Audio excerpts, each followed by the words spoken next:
du ménage. C'est une mode et ce sera bientôt une obligation pour les grandes surfaces, la vente en vrac. L'idée, bien sûr, de limiter les emballages, le conditionnement et, si possible, les coûts. Rien d'étonnant, donc, si vous voyez se multiplier les distributeurs de pâtes, de pistaches et autres graines. Reportage de Julien Duponchel, Jean-Marie Lecartier. Il grignote de plus en plus d'espace dans nos grandes surfaces. Les produits non préemballés, ou plus communément appelés le vrac. Le marché s'emballe depuis 5 ans. 150 millions d'euros de chiffre d'affaires en 2015, 1,4 milliard l'année dernière, c'est près de 10 fois plus. Les clients souhaitent désormais consommer plus responsable.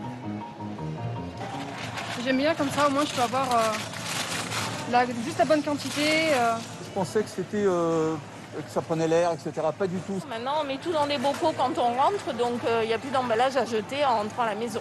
Moins d'emballage, donc plus écologique. La juste quantité, donc moins de gâchis. Mais tout ça à quel prix? Que valent ces nouveaux rayons de nos supermarchés plongés dans les coulisses des produits en vrac? Au commencement, le vrac, ça ressemble à ça. Des énormes sacs d'une tonne chacun.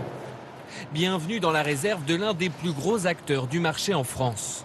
Fruits secs, pâtes, céréales sont ici conservés à basse température dans ce frigo géant pour éviter la prolifération de bactéries et autres nuisibles. Chaque lot est d'ailleurs soigneusement testé. Toutes les réceptions qui arrivent chez nous, je les contrôle, quantitatif et qualitatif. Vous pourriez y avoir Un taux de pesticides, par exemple, qui nous, par exemple, il faut qu'il soit non détectable. Si on a 0,01, la marchandise sera refusée. Ces emballages XXL sont réutilisables. L'entreprise a travaillé avec ses fournisseurs pour limiter la production de déchets. Mais le plastique fait de la résistance.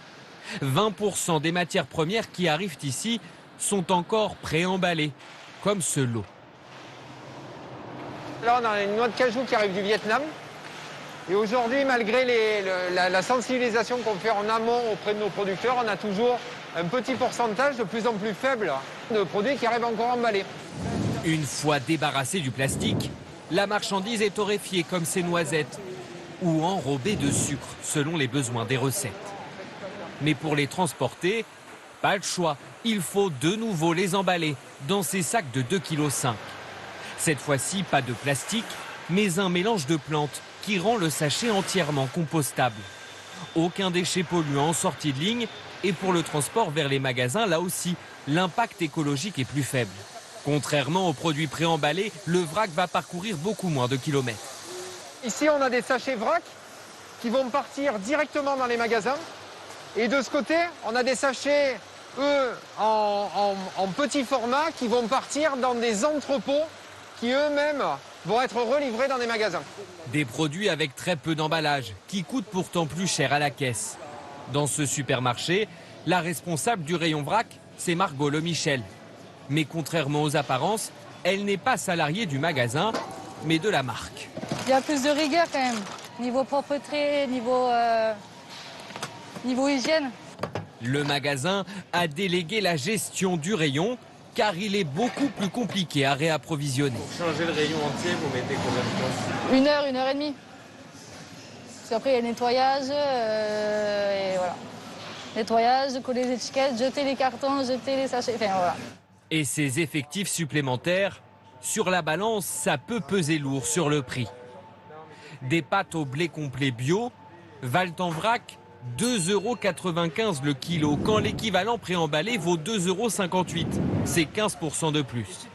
Et la différence explose sur les pistaches entières salées, 38,05 € le kilo en vrac, contre 24,90 € pour la version emballée, plus 50% pour un même produit. Ces rayons devraient prendre de plus en plus de place à l'avenir, car avec la loi climat, les enseignes de plus de 400 mètres carrés devront consacrer 20% de leur surface au vrac d'ici à 2030. La France somme les États-Unis et le Danemark de s'expliquer après les révélations